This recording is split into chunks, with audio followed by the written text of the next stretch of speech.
warahmatullahi wabarakatuh. Waalaikumsalam warahmatullahi wabarakatuh. Sebelumnya saya mengucapkan terima kasih kepada Ibu Herni sebagai calon guru penggerak yang sudah memberikan kepercayaan kepada saya sebagai rekan dalam kegiatan supervisi akademik ini, di mana saya mendapat kesempatan untuk menambah ilmu dan melakukan perbaikan dalam kegiatan proses belajar mengajar selama ini ya. Perkenalkan, nama saya Hasanuddin, merupakan rekan kerja Ibu Herni Yati dari SDN 2 Cijambe ini. Saya merupakan guru yang mengampu mata pelajaran Pendidikan Agama Islam atau PAI dan DPR ya. Sehari-hari saya mengajar pada semua jenjang kelas ya, dan hal tersebut menjadi tantangan bagi saya sebagai guru mata pelajaran, mengingat dengan berbagai karakter murid yang kompleks ya, yang berbeda-beda, tentunya memerlukan kemampuan yang optimal.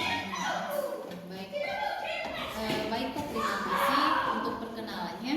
Kita akan memulai kegiatan kita hari ini, di mana dalam kegiatan praobservasi ini saya akan melakukan identifikasi hal-hal yang nantinya menjadi sasaran pengembangan yang nanti Bapak harapkan gitu, dari kegiatan praktik mengajar besok gitu ya. Baik Pak, pada rencana pembelajaran, baik itu kegiatan inti ataupun kegiatan berupa penilaian atau asesmen. Ya, baik Pak, kita akan mulai untuk praobservasi ini ya Pak. Pertama saya ingin menanyakan apa tujuan pembelajaran yang diharapkan pada kegiatan praktik mengajar yang akan dilaksanakan nanti. Terima kasih ya. Adapun yang akan saya lakukan nanti ya, di dalam tujuan ya, tujuan pembelajaran yang akan saya sampaikan nanti yang berkaitan dengan tema 7 yaitu kodo dan kodar.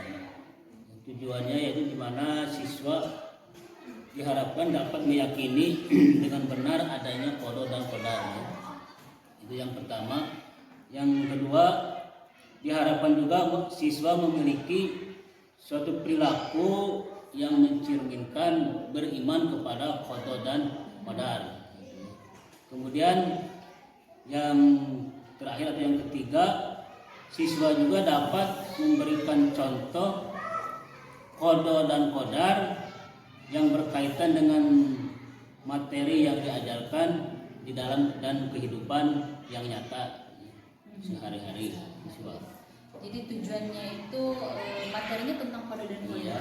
Nanti tujuannya itu Bapak yang mengharapkan mereka itu dapat memahami, mengambil kodo dan kodar, iya, meyakini dan mengimplementasikan ya Pak ya. Oke baik. Berarti ada akademik, sikap dan psikomotor ya. Jadi lengkap sudah. Oke Pak. Kemudian ini strategi apa yang akan Bapak gunakan pada kegiatan praktik mengajar nanti? Strateginya apa nih? Adapun strategi yang akan saya lakukan nanti yang berkaitan dengan materi kodo dan kodar, yaitu di mana siswa tidak hanya memahami materi, tapi juga dia bisa mengimplementasikan di kehidupan yang nyata, atau dalam kata lain dalam strateginya CTL itu ya, CTL, Conceptual Teaching and Learning, itu di antara satu ya. Kemudian saya juga telah mempersiapkan dalam strategi ini supaya materi dapat disampaikan dengan jelas dengan adanya video ya, video tentang kodo dan kodar. Dan yang ketiga itu yang terutama yang terpenting yaitu adanya rencana atau RPP yang berkaitan dengan kodo dan kodar. Baik Pak, strateginya yang digunakan nanti adalah contextual teaching and learning ya. Jadi Bapak mengharapkan siswa itu mampu mengimplementasikan karena memang materi ini yang memang harus dilaksanakan dalam kehidupan sehari-hari ya. Sangat cocok sekali Pak strateginya. Nah kemudian Pak, apa sih hal-hal yang menjadi aspek pengembangan nih yang hendak diobservasi? Berarti ini yang jadi catatan saya buat nanti saya melakukan observasi pada praktik pengajaran nanti Bapak. Apa saja Pak? Ya, terima kasih. Adapun hal-hal yang mesti diobservasi observasi nanti, yaitu dalam yang datang dari pribadi guru tersebut atau saya sendiri ya. Pertama, yang masih diobservasinya itu kemampuan dalam mengelola atau memanage kelas ya, dalam proses pembelajaran saya, itu yang pertama. Yang kedua, yang diobservasinya itu yang mesti diobservasi yaitu dalam proses pembelajaran yang dapat memenuhi kebutuhan siswa, dikarenakan kebutuhan siswa itu yang berbeda-beda tadi ya, yang kompleks, yang dari karakteristik ya, berbeda yang berbeda ya. Dan yang ketiga, diharapkan saya observasi nanti bisa dari penilaian yang sifatnya otentik atau benar, yang sesuai dengan kenyataan. Ya. Saya punya catatan nih tadi dari hal-hal yang memang jadi pengembangan yang akan Bapak diobservasi atau diinginkan ya. Tadi ada dimana Bapak ingin pengelolaan kelas yang efektif, kemudian Bapak juga ingin dapat mengemas pembelajaran yang dapat memenuhi kebutuhan murid, karena memang murid kita itu yang beraneka ragam dan karakternya itu berbeda-beda ya, dan juga kemampuannya juga yang sangat berbeda. Kemudian yang tiga adalah bagaimana Bapak juga dapat membuat penilaian ya Pak, penilaian yang otentik. Nah itu juga sangat penting juga karena penilaian untuk refleksi diri kita ya Pak. Nah baik Pak, saya sudah punya catatan, berarti ada 3 catatan yang nanti ketika pelaksanaan observasi insya Allah akan saya gunakan catatan itu untuk pengembangan Bapak ya Pak ya. Kemudian yang terakhir Pak nih, hambatan yang Bapak rasakan sebelum melakukan kegiatan observasi ini, ada hambatannya? Terima kasih ya. Yang namanya hambatan pasti ya ada ya. Baik itu mudah atau ringan atau berat pasti ada. Ya. Di antaranya hambatannya itu melihat dari karakteristik siswa, kompetensi siswa, karakteristik siswa ya, yang berbeda-beda, sehingga dalam proses pembelajaran juga tidak akan sama, dalam penilaian tidak akan sama ya, mengingat hal tersebut. Jadi hambatannya adalah perbedaan karakter ya. Nah baik Pak, sebelum besok melakukan praktik saya punya arahan sedikit nih Pak mengenai pembelajaran yang memang Bapak ada hambatan mengenai anak yang memang berbeda. Nah saya bisa menyarankan Bapak untuk nanti di RPP Bapak membuat atau mengemas rancangan yang menggunakan pembelajaran berdiferensiasi Pak. Jadi di mana berdiferensiasi ini adalah pembelajaran yang bisa memenuhi kebutuhan belajar murid sesuai dengan kemampuan mereka. Jadi mereka mendapatkan hak yang sama. Nah, ada 3 strategi yang Bapak bisa gunakan. Nanti Bapak bisa pilih salah satu. Entah itu yang strategi konten, yaitu bisa jadi catatan Pak, strategi konten itu Bapak bisa membuat materi yang berbeda, namun materinya sama, cuma tingkatannya yang berbeda untuk kemampuan anak yang berbeda. Itu di konten. Kalau di proses itu ketika proses pembelajaran nih Pak, nanti Bapak bisa membuat kelompok kecil atau mengelompokkan siswa yang memang kemampuannya rendah dengan siswa yang memang kemampuannya sudah matang gitu. Ataupun di prosesnya nanti bisa dirancang dengan pendekatan yang sosial emosional juga gitu ya Pak ya. Ada Bapak membuat step by step dari peralihan itu ada suatu kegiatan yang tidak menjenuhkan anak, nah itu permainan kalau apa. Adapun di yang terakhir itu strategi produk, dan di strategi produk ini Bapak bisa gunakan dari hasil karya, apa yang bisa ditunjukkan oleh anak dari materi ini gitu. Penampilan apa yang bisa ditunjukkan atau hal apa yang bisa ditunjukkan, namun dalam jenjang juga yang berbeda, karena anak dengan karakter tadi yang Bapak anaknya berbeda. Nah itu jadi catatan dari saya, saran ke Bapak buat nanti Bapak dirancang di RPP-nya bisa gunakan ini gitu. Oke, baik Pak, nih saya sudah mendapatkan beberapa catatan mengenai beberapa aspek yang akan dikembangkan. Kemudian tadi juga kita sudah menyepakati ya Pak beberapa kegiatan pembelajaran berdiferensiasi. Kemudian insya Allah besok kita akan melaksanakan kegiatan observasi ini. Mudah-mudahan kita tetap sehat dan dapat bertemu lagi hari esok pada saat pelaksanaan observasi.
laki-laki atau perempuan?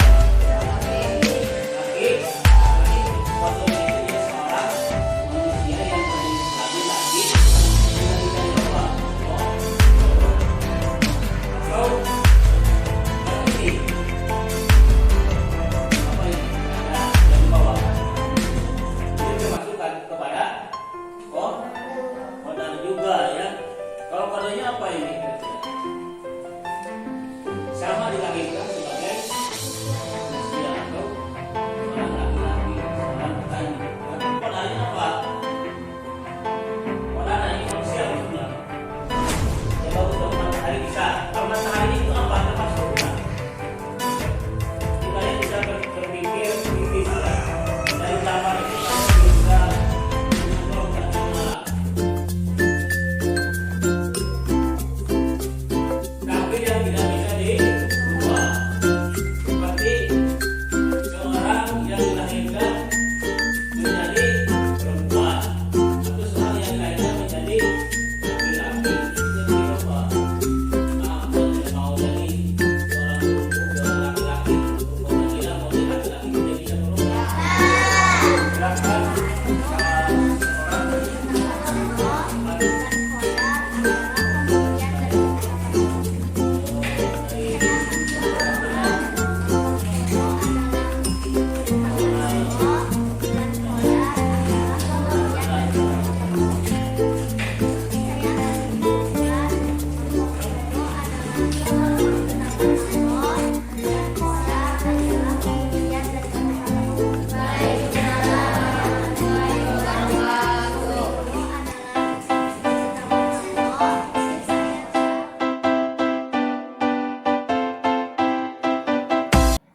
Assalamualaikum warahmatullahi wabarakatuh. Alhamdulillah pada kesempatan ini kita sudah berada di kegiatan pasca observasi pada kegiatan supervisi akademik, di mana kami sudah melaksanakan kegiatan observasi dan pada hari ini saya bersama rekan saya yang sudah melaksanakan praktik mengajar dan saat ini juga kami ditemani oleh pengajar praktik yaitu Bu Nenek Melita. Selamat pagi Bu. Nah, baik, kita akan memulai saja kegiatan coaching pada hari ini. Baik Pak, kita bisa memulainya Pak ya? Iya. Baik. Selamat pagi Pak. Bagaimana nih Pak perasaan Bapak setelah kegiatan praktik mengajar yang sudah kita laksanakan kemarin? Bismillahirrahmanirrahim. Assalamualaikum warahmatullahi wabarakatuh. Waalaikumsalam warahmatullahi wabarakatuh. Terima kasih kepada Ibu sebagai CGP calon guru penggerak dan kepada Ibu Neneng Nur Intan sebagai pengajar. Alhamdulillah kemarin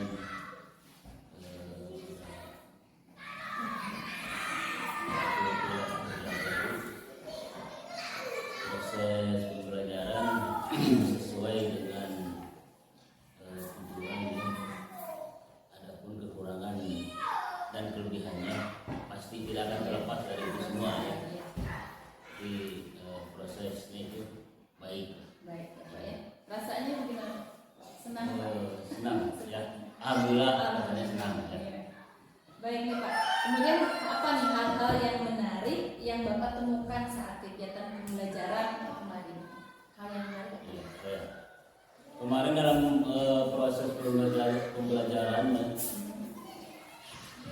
siswa terjadi konsentrasi yang baik dikarenakan mungkin sifatnya ada media yang menjadikan para siswa itu konsentrasinya itu dalam bentuk audio visual atau video ya, untuk video diantaranya.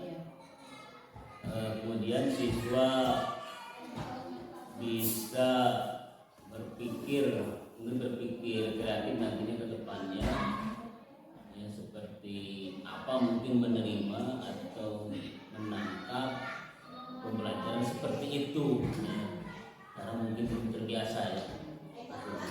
Itu jadi menarik ya Pak ya, Ya, karena memang kemarin Bapak sudah mempersiapkan berbagai media untuk memenuhi kebutuhan murid. Kemudian Pak, bagaimana nih hasil pencapaian tujuan pembelajaran yang telah dirumuskan? Gimana ini sudah tercapai semua dengan sempurna atau misalkan memang ada beberapa yang masih menengah nih Kati? Untuk hasil dari pembelajaran kemarin, siswa cukup baik lah, cukup baik. Dilihat dari prosesnya saja, ada konsentrasi, ada proses tanya jawab yang baru itu. Ya. Jadi siswa bisa menangkap materi ya walaupun tidak sampai 100%, setidaknya 80%. Gitu ya. Berarti memang ada beberapa hal yang ingin ada pengembangan kembali karena memang tujuan pembelajaran sudah semuanya gitu ya tercapai, cuma memang ada beberapa hal yang memang harus dikembangkan. Oke Pak nih. Kemudian adakah hambatan atau gangguan yang menghalangi Bapak dalam mencapai tujuan itu sehingga belum 100%? Berarti apa nih hambatannya? Untuk hambatannya segala sesuatu mungkin tidak akan terlepas dari yang namanya hambatan atau halangan atau gangguan ya. Mengingat situasi dan kondisi mungkin keterbiasaan siswa atau juga dari kebiasaan siswa yang mungkin merasa aneh atau dari hal lain, siswa dari segi fisik mereka mungkin ada yang kelelahan mungkin malah setelah apa kegiatan apa gitu ya, karena diantaranya ada yang ditegur ya, sifat ditegur itu ya, salah satu yang ada di dalam video tersebut ya. Tapi peneguran secara langsung dan tidak akan mungkin tidak akan menyakiti ya, tidak, hanya sebuah teguran kecil ya. Dan akibat efeknya tidak negatif gitu ya terhadap siswa. Saya mengerti. Jadi ada beberapa gangguan itu karena memang anak mungkin ada beberapa hal yang membuat mereka merasa jenuh, gitu ya. Entah itu beberapa hal mungkin nanti ya kalau kita lihat itu jadinya masuk pembelajaran sosial emosional. Bagaimana kita melakukan pembelajaran yang bisa menarik siswa dengan cara kita mengetahui dulu apa penyebab mereka, bagaimana perasaan mereka ketika datang ke sekolah. Mungkin itu akan jadi pengembangan selanjutnya ya Pak. Nah kemudian nih Pak, bagaimana dong cara Bapak mengantisipasi gangguan ini? Untuk antisipasinya ya, mengingat tadi itu karakteristik mungkin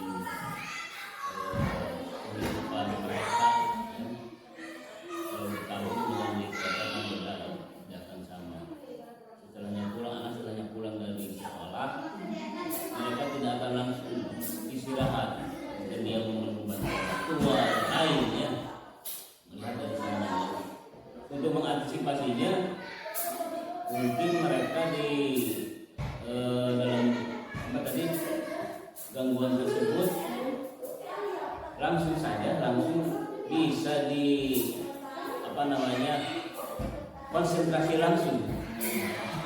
Jadi seorang guru bisa langsung konsentrasi terhadap seorang siswa tersebut, peneguran secara langsung ya, secara langsung saja.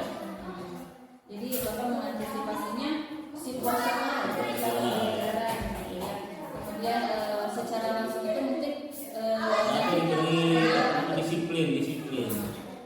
Satu kali pelanggaran kasih dia harus menghafal apa gitu ya. Yang positif. Nah kemudian Pak strategi apa yang Bapak gunakan mengatasi hal tersebut?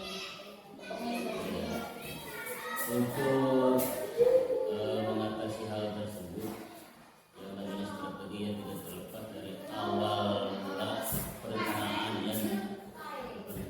Mungkin satu kali kita bertemu seorang siswa,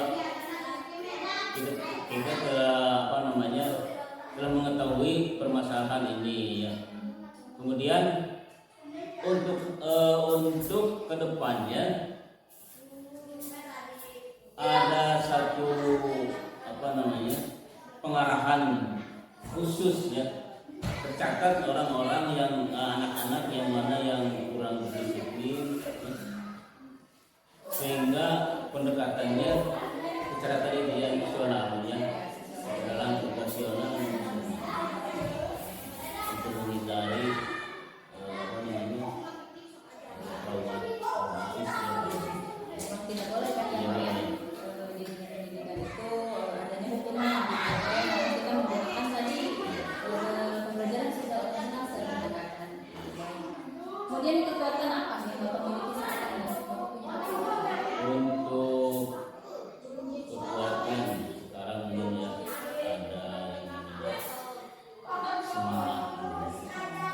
semangat pertama semangat, kedua cita-cita ya, kedua cita-cita, yang kemudian hal tersebut tidak bisa diucapkan dengan kata-kata ya, atau di dalam benak saja, tetapi di luar itu ada peningkatan diri yang apa namanya peningkatan itu kompetensi, meningkatkan kompetensi diri bisa dalam membaca apa saja ya, tidak terbatas pada satu media, tidak terbatas hanya di sekolah saja ya. Jadi Bapak itu punya motivasi untuk terus bergerak. Ya. Tidak mau Tidak mau mau hanya apa, saat ini saja. ya. Kalau saya saat ini memang belum berkembang, ada hal yang harus diperbaiki, maka Bapak akan perbaiki itu. Iya. Itu kekuatannya. Kemudian peluangnya nih, kemungkinan apa yang bisa Bapak ambil? Untuk peluang nanti ke depan ya, yang namanya peluang bisa dari dalam atau dari luar. Kalau dari dalam itu dari dalam guru itu sendiri, secara pribadi atau yang lain ya, atau dari siswa itu sendiri ya, siswa itu sendiri, di mana siswa bisa dijadikan apa namanya guru itu guru kecil itu rekan sejawat ya, bukan rekan sejawat, rekan sebaya, guru sebaya ya, rekan sejawat, rekan, kalau rekan itu guru ya, rekan teman sejawat ya, teman sejawat atau guru kecil lah. Kemudian Ukuran keberhasilan. Jadi ukuran keberhasilan Bapak terhadap rencana aksi Bapak ke depan, kira-kira apa nih ukuran Bapak yang ingin Bapak lihat, ingin Bapak peroleh gitu. Ukurannya seperti apa? ukuran untuk ke depan, ukuran itu ya bisa terlihat dari hasil itu sendiri ya. Yang namanya pembelajaran tidak bisa instan. Kita belajar, melakukan pelajaran sekarang tidak bisa instan langsung hari ini berubah, tapi mungkin 1-2 minggu ke depan ada perubahan itu, ada semacam itu ya. Tapi tetapi juga ada yang langsung terlihat untuk perubahan, tergantung siswanya itu sendiri ya, cara menangkapnya. Itu berarti melaksanakan pembelajaran yang efektif. Iya. Namun untuk pembelajaran itu proses. Baik, Pak. Kemudian nih, area mana lagi yang akan Bapak kembangkan di kemudian hari? Ya, terima kasih untuk area pengembangan nanti ke depan, titik beratkan mungkin pada pola diskusi ya, diskusi di mana diskusi tersebut bisa diambil, kalau katakanlah si anak itu diskusi dibuat menjadi empat kelompok, kalau diambil 4 siswa yang memang nilainya dari 1 sampai 4 kompetensinya, kita bagi 4 kelompok ya, atau dalam bentuk jigsaw gitu ya, jigsaw gitu ya, gitu. Jadi Bapak sudah melakukan pembelajaran diferensiasi strategi proses, mengelompokkan anak sehingga di sana terjadi pembelajaran aktif kayak gitu. Jadi yang kompetensinya mungkin di daerah sampai sekian ya, digabungkan gitu ya, supaya mereka memenuhi kebutuhannya masing-masing sesuai dengan apa yang sudah saya sebutkan kemarin. Kemudian tahapan-tahapannya atau catatan-catatan yang sudah kita